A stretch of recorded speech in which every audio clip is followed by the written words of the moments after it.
Hello everyone and welcome to yet another episode of Red Embrace Hollywood. Tonight we will go on next quest for Miss Charisse, although it is not probably the correct pronunciation of her name, but we will stick to it in here. And of course we'll try to find a way to Heath's heart. Let's start. Leaving Marcus' shop, I returned to the dark streets. And now, the only thing that we can do that we haven't done before is visiting the beach house to see Mavar people and Mr. Randall.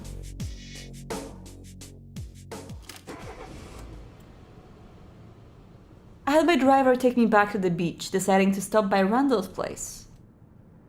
Oh yeah, we've been there before actually. And we didn't stop then. Randall's directions had been vague, but I followed the strong scent of Mavar to a house by the shore. Oh my god. Is there sweat so present in the air around Randall's house that we can actually go there by scent? Oh my god, testosterone is in the air in Santa Monica, guys. The door was already unlocked, so I let myself in.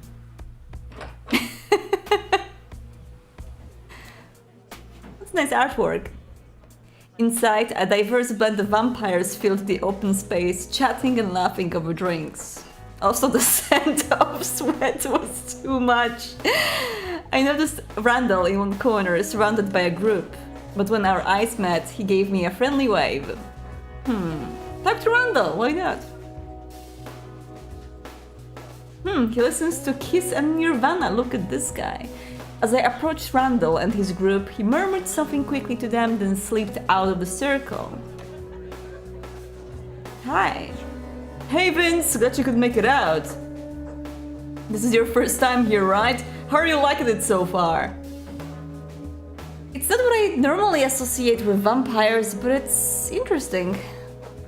Yeah, most people don't think of beach bums when it comes to vampires. I mean, nobody wants to read about Dracula having sand in his ass crack, right? Okay, not only he smells of sweat, but also he has sand in his ass crack. I mean, I'm not kink shaming, I know that some people may be into that, but this is the type of a man I am not into, okay? Actually, some weirdo out there probably does. Yeah, probably. He let out a snort of laughter, shaking his head. Well, now that you're here, you got any questions about me or the vamp life? There's no sucking blood for dummies guide out there or anything, but hey, maybe I can help you out with somehow. About yourself, I wanna know more. Could you tell me about the Mavar? Well, we probably have some kind of a deep, complicated history that I don't know jack shit about. We do get around, though. Medieval factions, secret societies, fighting rings, mafia gangs. A lot of what you've read about in textbooks probably had Mavar involved somewhere. That's exactly the same as with Bruja. If you guys don't know the history of Bruja, I recommend you to check out my Bruja video, which I've made in the past. And yeah, he kinda sums up Bruja clan in this single sentence.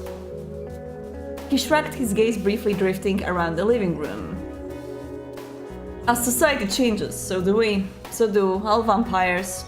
The big difference between us and the rest is, well, beyond enhanced senses and strength and shit, that we're usually always part of a group.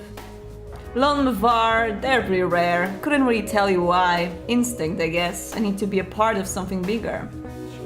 Sorry kid, that's about all I got. How do you cope with being a vampire? Cope? You make it sound like it's a shitty life. Ever since I became a vampire, I've never looked back. Best thing that happened to me ever. So I don't cope. I try to enjoy every night. Do you think there's an ideal ruling system for vampires? Interesting question to ask a Mavar. Yeah, where everybody rules themselves, Mr. Anarch. Of course you're gonna have shitty people doing shitty things, but if they step on someone's toes and there's no law against delivering justice, things work out. We're vampires, we've all got ways to survive. Somebody can't handle a night, that's not my problem. That's a pretty harsh outlook, but it could work. Hey, it works for animals, and we're just animals with bigger brains. Well, some of us have bigger brains. Just because there are more people kept alive doesn't mean it's a better society, just a bigger one. Randall shrugged, grimacing, I think, briefly. Why do you live on the beach? Isn't it sunny? It's not as bad as you think, actually. I mean, you're not gonna catch me getting a tan or anything, and I've got some good shades in my room. But I like being near the ocean. It's big and it doesn't give a fuck. How can you get more inspiring than that? That's his taste in men. Big and doesn't give a fuck? I guess so. Nah, but more seriously. The space is far enough from Hollywood and downtown LA that they scary don't really fuck with us. I want the clan to be able to hang out anywhere in the city, but don't you want to fuck with the scary though? Wink. Hey, better to reign in hell than rule in heaven, right? Not that I'd call Hollywood heaven though. About something else. Someone else. What about Marcus? I haven't known him that long, but I've always looked up to the guy. He just doesn't give a fuck. Well, I guess he sells fucks at his shop, but that's a different story. He's helped me out before too. Never really know why he does a lot of shit he does, but I don't know. I just like having him around. Will he ever join the rebel side, you think? Hard for me to say. I'm still hoping he will if I keep working on him. The guys in my clan have mixed feelings about Marcus, so he gets a lot of shit from them sometimes. Probably why he hasn't joined us sooner.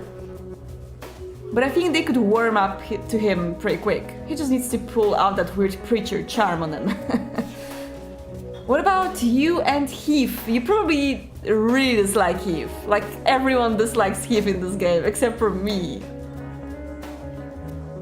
Yeah, I told you. He's everything I hate, wrapped up in one baby-faced little package. Weak, can't think of himself, drools over his leader, does everything she asks. You know, these days I barely even see him as a person. Wow, harsh. You really hate Charisse that much? I hate what she stands for. The fact that she thinks her leadership is the only thing keeping LA's coven from eating itself alive. It pisses me off that she acts like vampires have to be protected from themselves, because she just doesn't understand that we're not human anymore. Queen Bitch herself, no. I don't hate her. But I sure as fuck won't be going golfing with her anytime soon, you can count on that. About something else. That's all for now, I think. Okay. I'm gonna go back to the group then, but you take care of yourself, Vince. It's a scary world out there sometimes. It's nice to me, at least. With a faint chuckle, Randall nodded at me once, then turned to rejoin the conversation he'd left earlier. Mingle with the other Mavar, let's do it.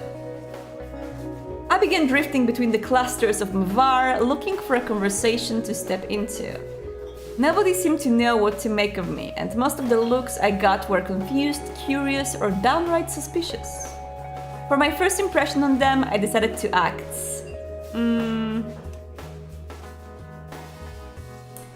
Warm and friendly, neutral and curious. I think neutral and curious will be fine, because if they see an Iskari who's warm and friendly, they may think it's too much. Rather than coming off too strong, I stayed fairly mild in my responses, mostly asking the Mavar questions about themselves. As the night went on, their wariness around me didn't exactly fade away, but some of them started opening up, including me little by little in their discussions. I think it's good. By the time I'd spoken with most of the vampires who seemed willing to chat, I felt like I knew the clan a little better. They were about as diverse a group as I'd ever seen, and beyond their shared house, there was one thing that united them: their respect for Randall. All of the Mavar obviously admired him, and I heard stories about how he'd helped so-and-so's brother or inspired somebody to ditch their evil boss and become a free spirit. Some of their tales seemed too heroic and exaggerated to be true, but the Mavar obviously believed them. And it seemed like the belief gave them all confidence. Interesting, let's leave.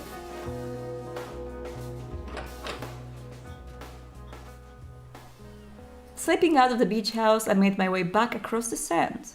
When I glanced towards the sky, I realized sunrise was on its way, so I decided to head back to my hotel room. It'd been an interesting evening, though it was hard to believe my sixth night as a vampire was already ending. Yet here I was, steadily adapting to the new world around me, changing in ways I couldn't yet understand. As I made my way towards the hotel elevator, ready to head back to my room. Oh. Excuse me, but you look like just the man I wanted to see. A lilting voice suddenly called out behind me. Aw, it's my boy! I turned to see Heath sauntering up, smiling delightedly, a cigarette dangling between his fingertips. What a coincidence! You look like the man I wanted to see. Then maybe it's not such a coincidence. Maybe it's fate. He took a long drag from his cigarette, gazing intently at me as he exhaled a delicate stream of smoke. I had a good reason to find you, beyond just wanting to talk to you again, of course. A good lesson opportunity just came up. It won't be as fun as lounging in a hot tub, but you might find it a little more useful.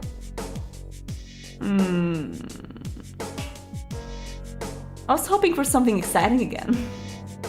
Oh, you can trust me to keep things as exciting as I can.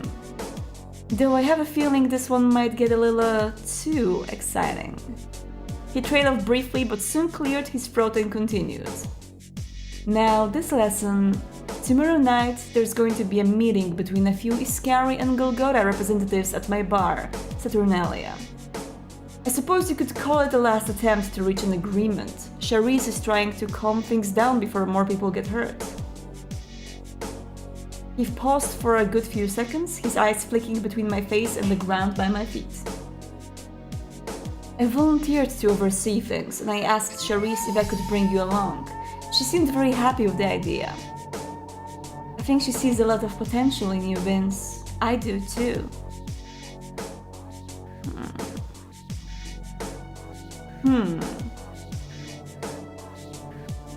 Thank you, Heath. That means a lot to me. Though sometimes I wonder if you're just too sweet for your own good. He sighed gently, although I couldn't tell if it was playful, admiring, or somewhere in between. Well, as much as I hate to say it, I've got to head out for another rant, maybe for the best, or else I'd want to listen to you until sunrise. But if you can, could you come out by 9 or 10 tomorrow? I'd like to chat with you a little more before the meeting starts. Especially since you're much more interesting than politics. Oh, I didn't mean to say that out loud. Okay. Agreed. I'd much rather talk to you than play a diplomat. Sometimes I wonder if you're too good to be true. With a wistful smile, Heath reached out to lightly touch my arm, like a gentler, more uncertain version of a hug. Trying to keep away still, dude. Okay, that's fine. We get you, we get you. Until tomorrow, Vince. Sleep well. Good night, Heath. Or sweet dreams, hopefully they're of me. He broke into a playful grin as he passed me by, glancing over his shoulder before stepping through the revolving door.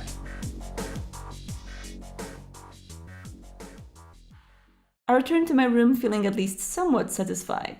Yeah, he touched my arm. Great. But as I flicked off the lights, settling into the cozy darkness of sleep, somewhere in my mind, an uneasiness began to shift. I wonder if that's the uneasiness because of the meeting, which is upcoming, or because of Heath himself. In the middle of a peaceful dream about horses, I suddenly jerked awake. The clock read 10:30 p.m. Apparently I'd slept so well that even an alarm couldn't wake me. Some things didn't change, alive or dead.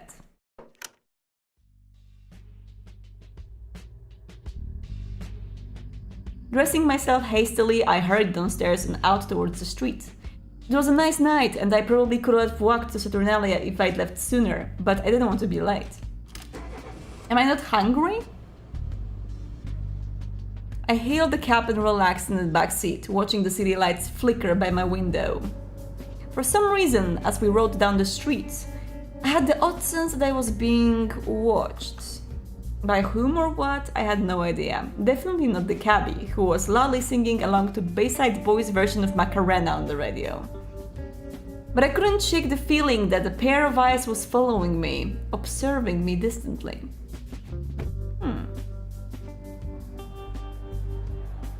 Outside Saturnalia, I paid the driver and approached the bar, glancing around briefly. After you. A well-dressed woman who happened to reach the door at the same time politely held it open for me. Thank you. She smiled pleasantly at me as I passed her, stepping inside. A louder chatter than usual filled the warmly lit bar. As my eyes scanned the crowd, I noticed a few familiar faces. The same Golgotha who'd been at the parking garage with Randall, the one with annoying voice, yay, and some tougher-looking Iscari from the hotel. They seemed to recognize me too, judging from their long, scrutinizing stares. The meeting didn't look like it had started yet, so I decided to search around for Heath. I quickly spotted him off by himself, lingering behind the bar, watching an old movie on TV. But he wasn't really paying any attention to it. His gaze looked distant, slightly unfocused, as if he were in a world of his own.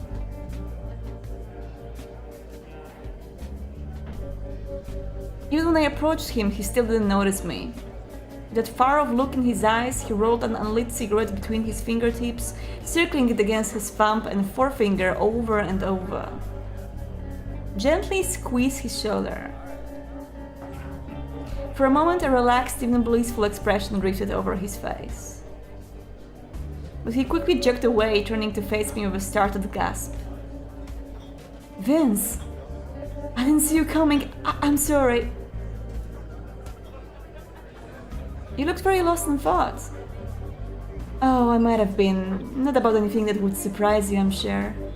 He smiled at me innocently, or more accurately, with a playful mockery of innocence.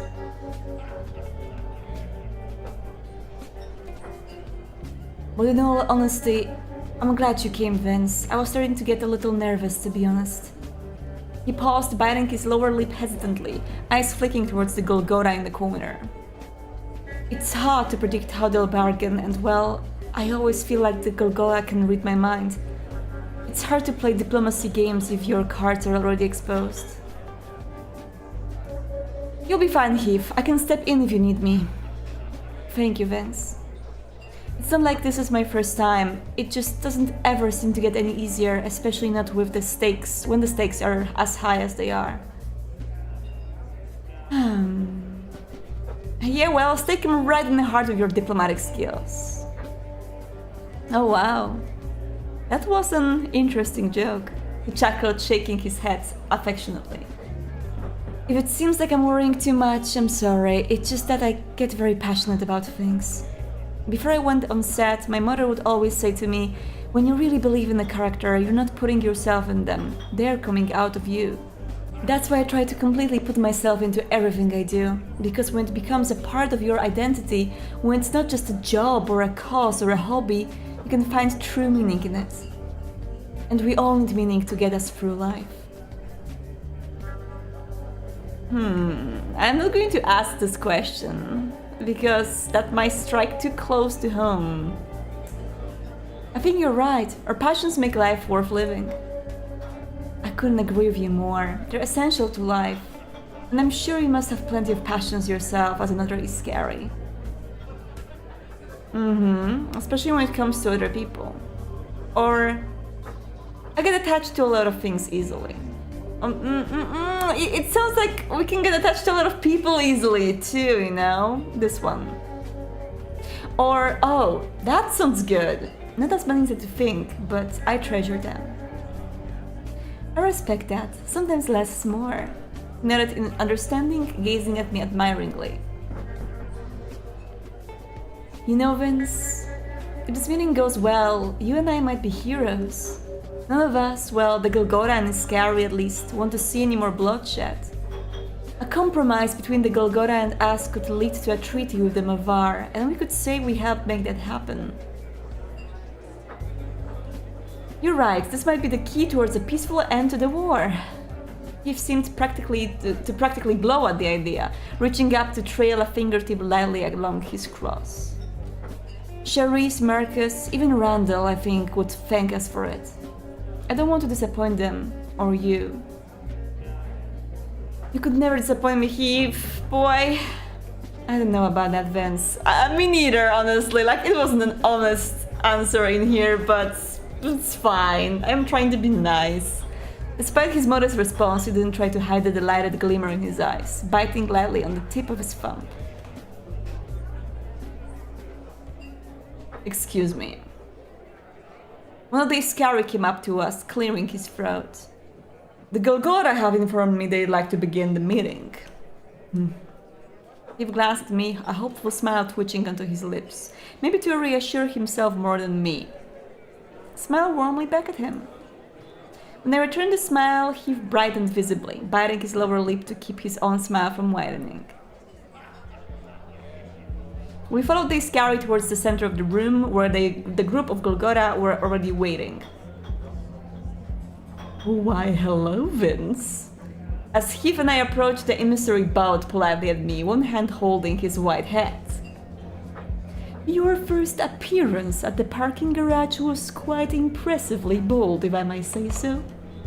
But was it more of a desperate fluke, or are you just truly so delightfully reckless on a regular basis?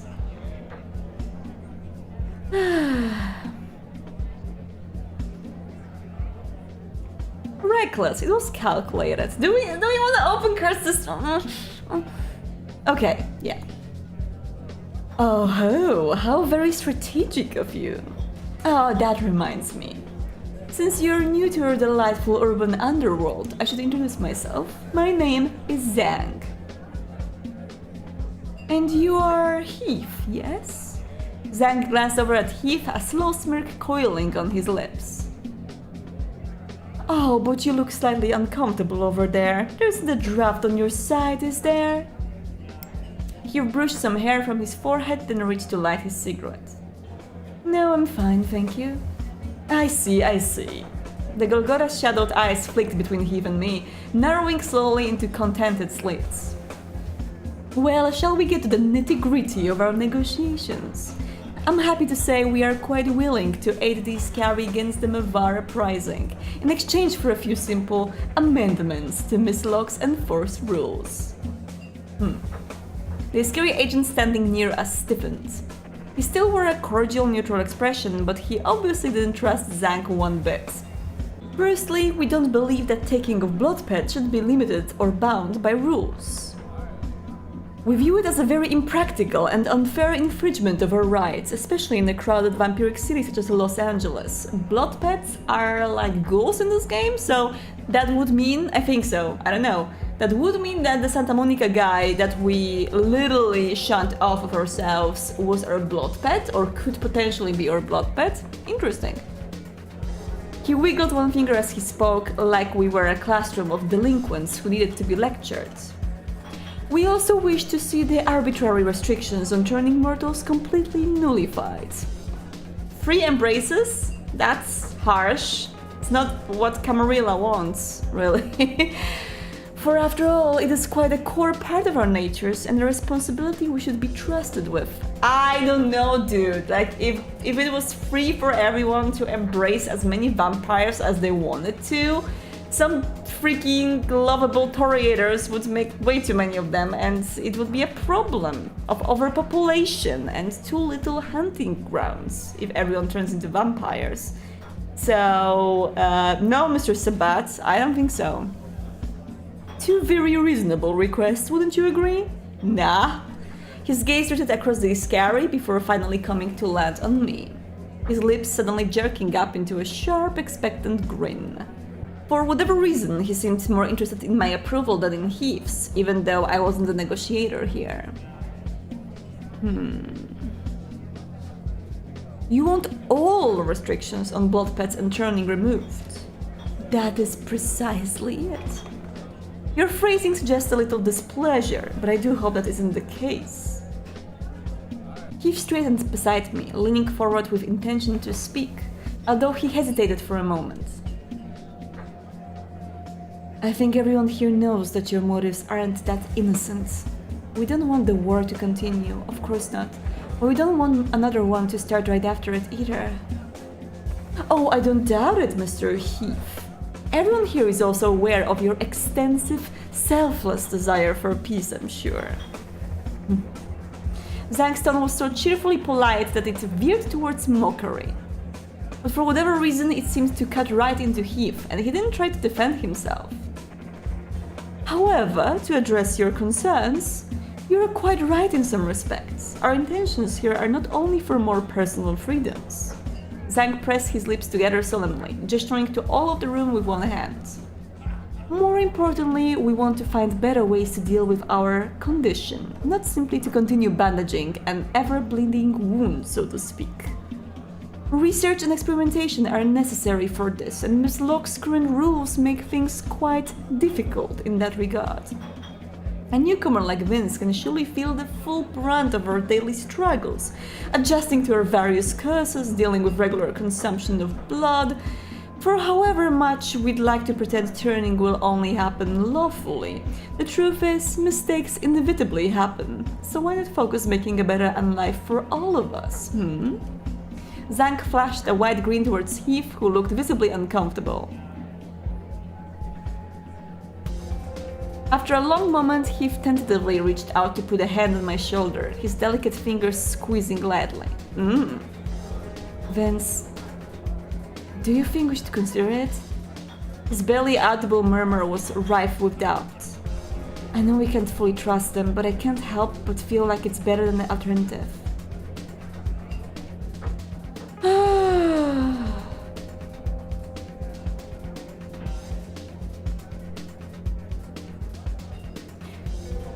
I don't know. If it's the lesser of two evils, I could pick that, but okay, their first terms are appalling. And then to ask about the research, well, it all depends on how that research would look like. I think like these people, what Golgotha wants, it's very much bat-like. I mean, from how this guy sounds, how he wants to have freedom with embraces, freedom with blood pets, and different approach to their condition. It sounds like they want to be maybe more public with the fact that they're vampires, and they want to get the power that they deserve as the creatures of the night. And I'm not really sure about that, but I don't want to be openly negative about them just yet, before I know more. So I will say, if it's the lesser of two evils, as for now. If I had my choice, I'd rather deal with the Mavar, but well, they hate us so much to even consider an agreement. Heath exhaled a quiet sigh, rubbing wearily at his forehead. I'd never seen him so tense before, which made me wonder if there wasn't some subtext beneath all of the dialogue so far. Excuse me? Zhang interrupted us, calling out airily with a little wave. Now, while I certainly respect your right to consult among yourselves, I think this occasion presents us with a most unique opportunity to act objectively in the best interests of all Los Angeles vampires. Excuse me? Zhang chuckled at the Heath's confusion, playfully shaking his head. I'm sure we all value your opinions, Mr. Heath, but let's not forget the very important viewpoint Vince brings to the table. After all, despite being on your side, he can presumably offer an unbiased judgment, as a vampire relatively new to our state of affairs. The Golgotha around Zhang nodded in agreement, like this was an obvious, very sensible course of action. And so, now that he's aware of our respective intentions, why not let him speak for you? Unless, of course, you don't even trust the intentions of your own organization's members and are retaining them unwillingly. Well, Zhang has some diplomatic skills in there. He knows how to get under Heath's skin, that's for sure. Yeah, look at this. The secret fell from between Heath's fingers. He hastily placed a shoe over it to mask the action as intentional, biting his lower lip and tucking back more of his hair. He needs more composure, that's for sure. Well, Vince isn't our official representative here. I would be happy to let him voice his thoughts. Excellent! How very progressive of you! Zhang beamed at us delightedly, his attention shifting back to me the next moment. I could feel everyone staring at me, from the hesitant, scrutinizing eyes of the Iscari to the eager gazes of the Golgotha.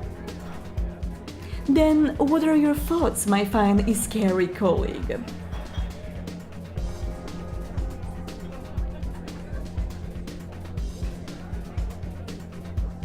We should negotiate more, but I think a deal is for the best.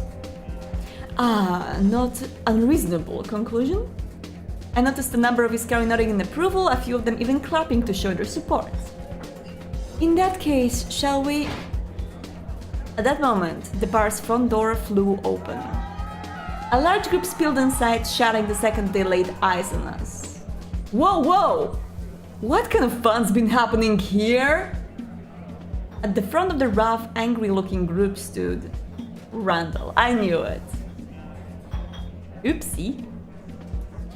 Well, I see all my favorite people came to plan my surprise birthday party, and man, I'm touched. But you know, when you're planning a surprise, you gotta be real careful about where you do it. The group of Mavar around Randall hollered and hissed, staring at us hungrily. Cause you never know when the birthday boy might walk in. Mr. Randall, fate unites us again, hmm? Sure does, pal. Fate also sent me to break this little love fest you guys have going on here, since, you know, I don't like to feel left out. Beside me, he placed a hand on my shoulder again, this time to protectively pull my body slightly behind his own. Oh, what's this? The moment caught Randall's attention, and he quickly turned away from Zhang to face Heath and me. Vince, what are you... He's jealous! Ah. Wait, you're with... He trailed off, his nose reflexively wrinkling in disgust. For a moment, he looked almost disappointed, studying me with a dark frown. Heath, huh?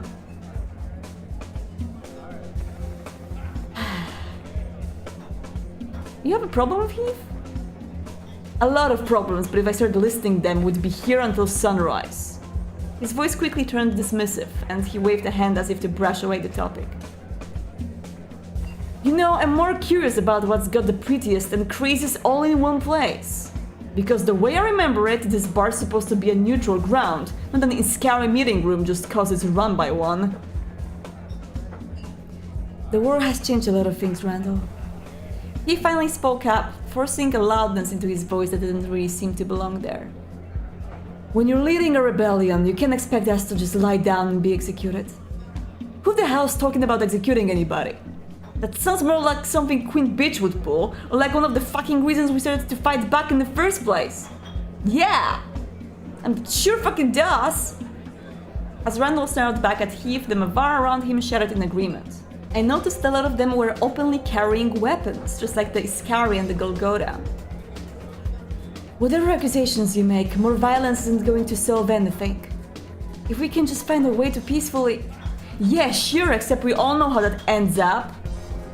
Listen, you know I don't want a bloodbath either. He rubbed his forehead in frustration, turning his sharp gaze from Heath to me. But one of you needs to tell Queen Bitch that she's gonna put her money where her mouth is and fucking step down. Is that so goddamn much to ask?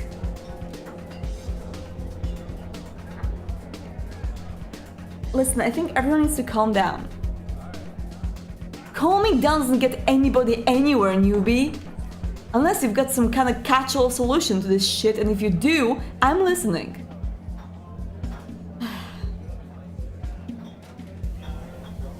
Charisse just needs to loosen her restrictions. A lot. Yeah, no shit, kid. Why don't you get back to me when you've pulled the stick out of her ass and use it to beat some sense into her? Randall's voice rose into an accusing shout, echoing loudly through the bar. I think he's just salty because I'm not by his side but by Heath's. Who is this guy, Randall? A Mavar I'd never seen before gestured scornfully towards me with her handgun. It sounds like he's just another... She's pointing a gun at Vince! Vince, watch out! Before I knew what was happening, an Iskari fired a warning shot towards the Mavar girl. Oopsie daisy. What the... Oh, wonderful. And just like that, all hell suddenly broke loose. Take this, you fucking Iskari pussies! You little morons, die!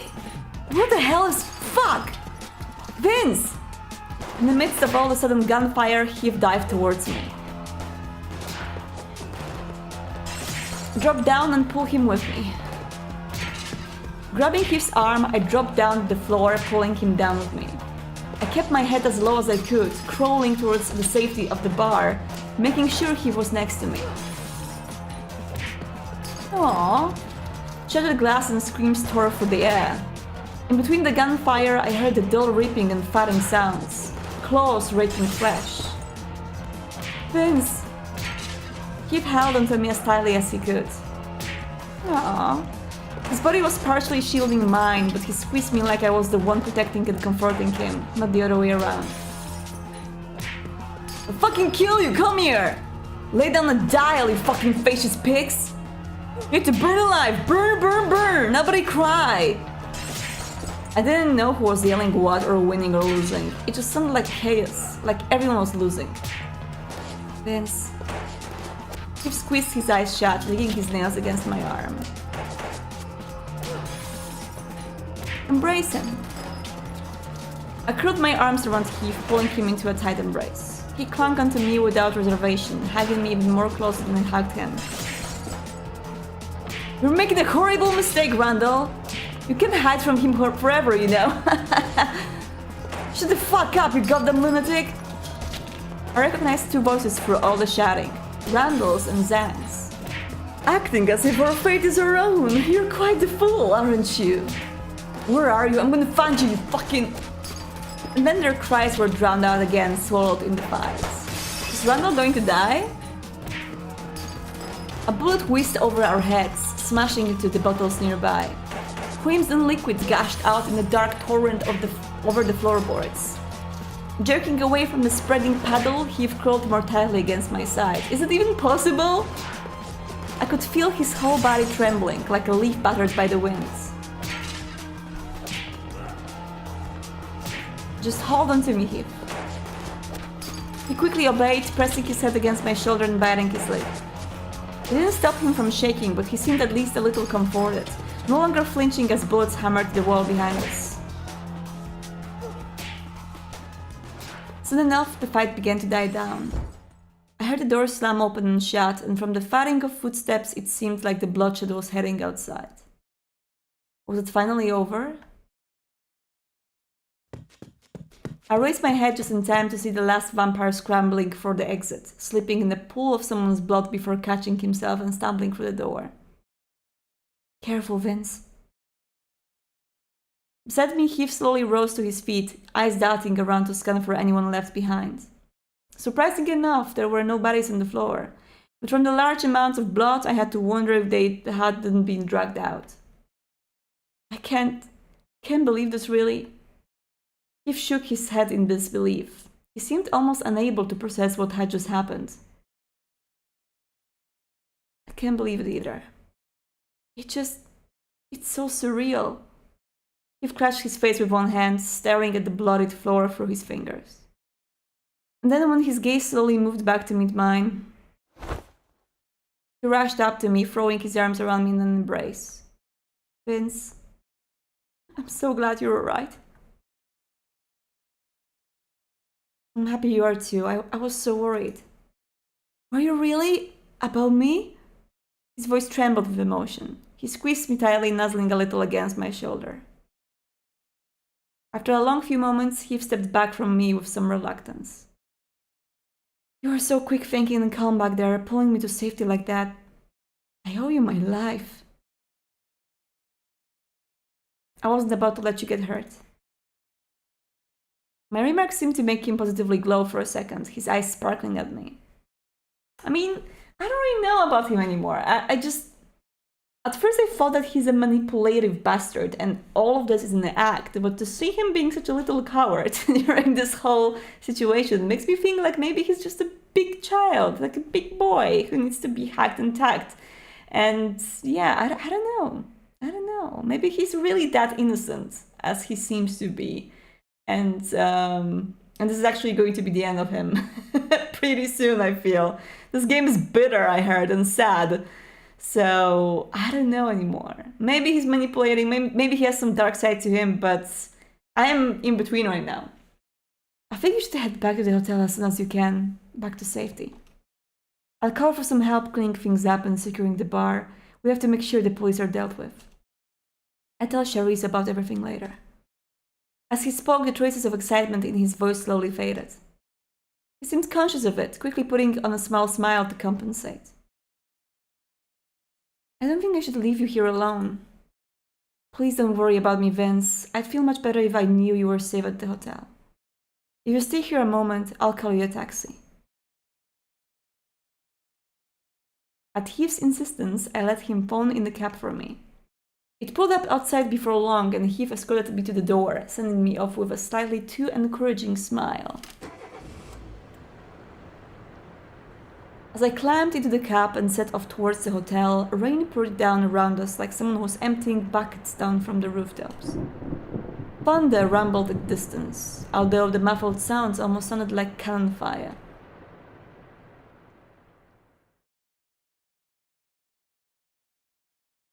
Even by the time I reached the hotel, hurrying back into the empty lobby, I felt like I could still see the blood-splattered bar in the back of my mind. And Heath. It was hard to tell how the fight had affected him, but something about his last words felt withdrawn, evasive. He'd contact me soon enough, no doubt.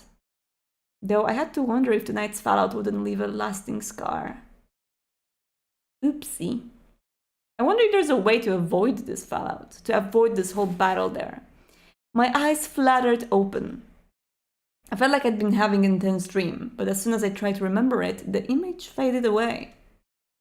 But more importantly, there was a gnawing, awful ache in my gut. Hunger pangs had woken me up again, apparently. Charisse was probably expecting a report on Alicia today, so I needed to pay the club a visit. But I had to feed first. Even as a vampire, breakfast was obviously still the most important meal of the day. I think we have the last blood bag left, so we're going to drink from a human this time. I decided to leave the hotel first, figuring I could drink from a mortal as I walked to the abattoir. It was essentially the vampiric equivalent of grabbing fast food on my way to work. Okay. After a short search, I found a wealthy-looking businessman chatting on his fancy mobile phone in the alley, probably about some shady deal. When I pounced and sank my fangs into him, his phone clattered to the ground, but his moans were definitely loud enough for the other person on the line to hear. That would make for a fun conversation later. Afterwards, I continued on my way, now comfortably full. The pleasant sensation filled me with so much energy that I decided to walk to the club, gliding through the night. Let's talk to Miss Alicia. The abattoir looked just like it had during my last visit, only, less crowded. Plenty of people still slivered around, grinding on each other and making out in the dark corners, but it looked like I was too early for peak hours. This time though, I wasn't here with Heath. And so a torrent of memories from my first night came flooding back. Ooh, the guy in the jacuzzi. Oh no, first night. That's the embrace night, yeah. And now, instead of being overwhelmed by all that human and inhuman predators hiding in plain sight, it almost felt like I was becoming one of them. Hey there, darling. A tap on my shoulder followed that sultry voice in my ear, jolting me out of my thoughts. Look at her. She looks like the combination of Venus from Confession Club with Patty. I turned to see a woman confidently smirking up at me, her head tilted coyly to one side. Oh, sorry if I startled you. A bit hard to get people's attention over the music though. Pleasure to meet you, beautiful. Ah, a charmer, I see. Real or fake, compliments are always nice to hear. Pleasure's all mine. It's not every day someone sweet and good-looking walks in here. The girl fired out her response like machine gun spray, speaking so fast I could barely keep track of what she'd said. Okay, we have to be fast with that, sure. She wasn't overly energetic. In fact, her posture reminded me of a languid cat, but it was as if her thoughts flowed directly into her mouth, coming out in a constant stream. Anyway, I know what you are. I've met enough vampires to pick them out in the crowd by now. Oh, really? What makes you think I'm a vampire? She raised a hand to her mouth, stifling a little sneer. There's no need to play a coy, darling. I was the favorite pet of one until recently, and she told me how to keep it secret. Oh, that's right, introductions. No wonder you were looking at me all confused. I'm Alessia, one of the managers of this little playpen. That's you, I see. And you are? I'm Vince. Nice to meet you, Alessia. Or I'm Vince, but you can call me whatever your heart desires. Anything my heart desires, you say? I'll have to think something special just for you then. Vince, well, I'm just tickled to meet you, Vince. And I really truly want to get to know you better, but first, could you do a little all to me a favor? Oh, of course, just name it. You see, there's this Mavar hanging around the bar, a sweet boy most of the time, but tonight he's making a bit of a fuss. He and his group are, well, provoking some other vampires, trying to argue with them, stirring up House Riverly. I'm all about free speech, but my club is supposed to be neutral ground, you see, so it's not the type of a thing I want going on. Could you be a dear and intervene before anything nasty happens? With pleasure, just leave it to me. That's what I like to hear. Have fun over there, darling. Bye. With a cheerful grin, Alessia gently shooed me towards the bar, pointing to a gathering of figures by the edge. There were quite a few of them, so fighting probably wasn't the smartest idea. I approached a little cautiously, trying to overhear what they were talking about. How can you ever go along with that? Don't you see that he's controlling you? You might be afraid to talk about their leader, but I'm not. Your leader. One of the Mavar growled out accusingly, his eyes full of passionate anger. I like plenty of Golgotha, but if you support that kind of a guy, you need to take another look at yourself. You know what I'm saying is true, don't you?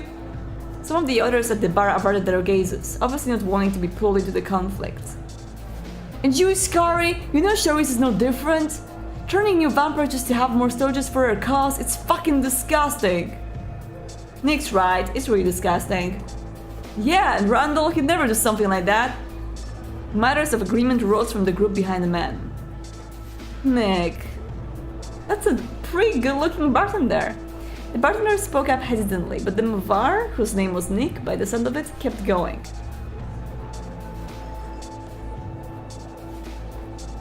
And now that she's showing her true colors, you still...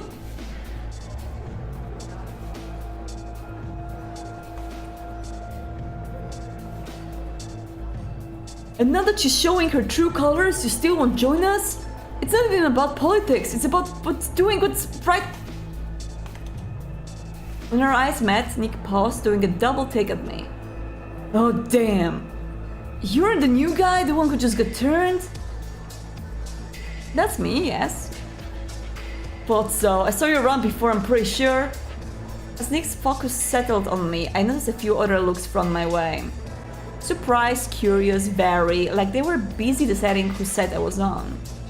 I've been trying to get any of these Iskarian ghosts to stand up for themselves. You know, tell me why I should stand for the shit their leaders want to pull on us.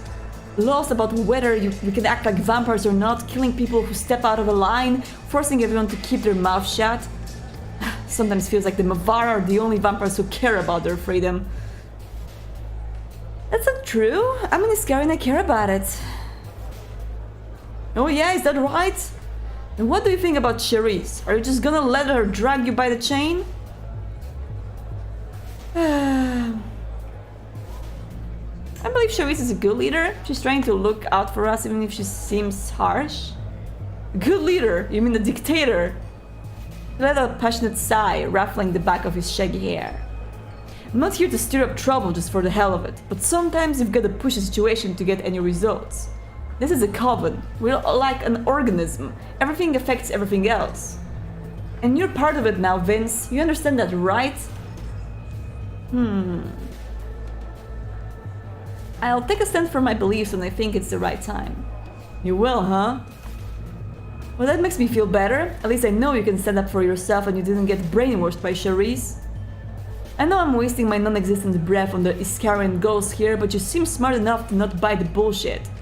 We were about to head back to the beach anyway. I think we should come by there sometime, less of her cronies running around.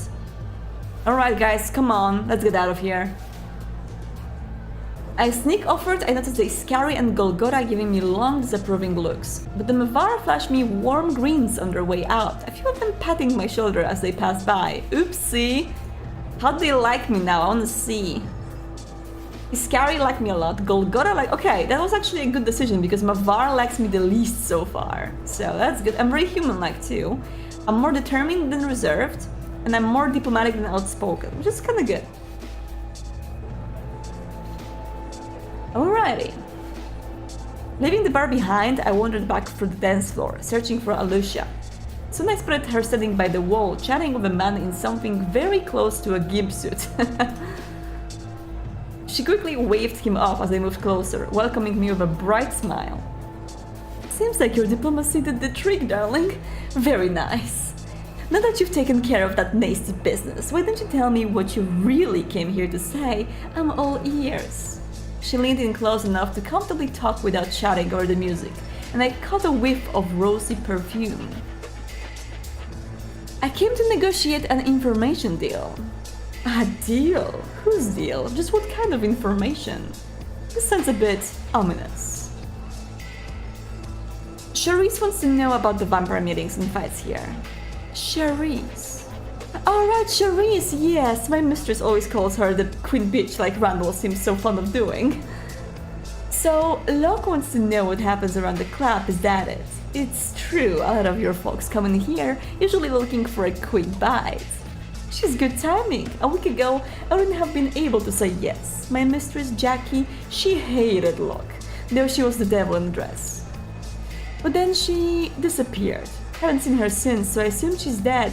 No need to shed any tears for me. I didn't much like her anyway. But she did leave me in a tight spot. Alusha had to pause for a breath, so I took it a rare opportunity to say something. You're in a tight spot. Why? Oh, I'm so glad you're asked. Alusha winked coyly at me, twirling one strand of hair around her finger. Well, the truth is, the delightful feeling of being fed upon can easily start to get a little addictive. So she is Patty after all. Oh my god, you guys remember Patty from Bloodlines 1?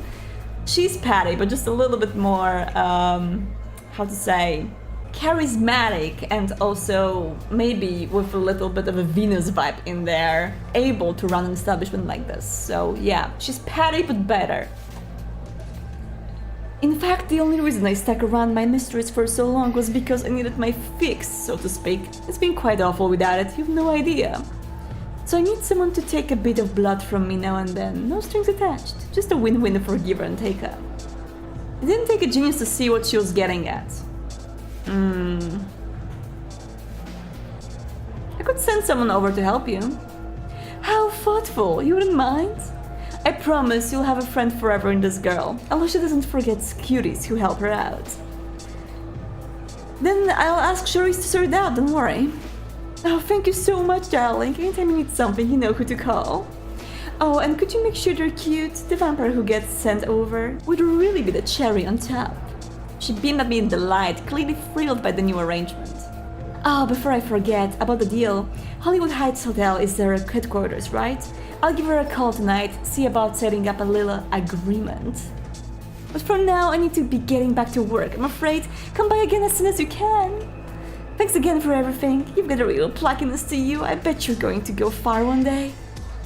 I hope so too. Bye, Alusha. Alusha blew a kiss at me before turning around, sauntering back towards the Mavar Free Bar. And with that, my job was finished.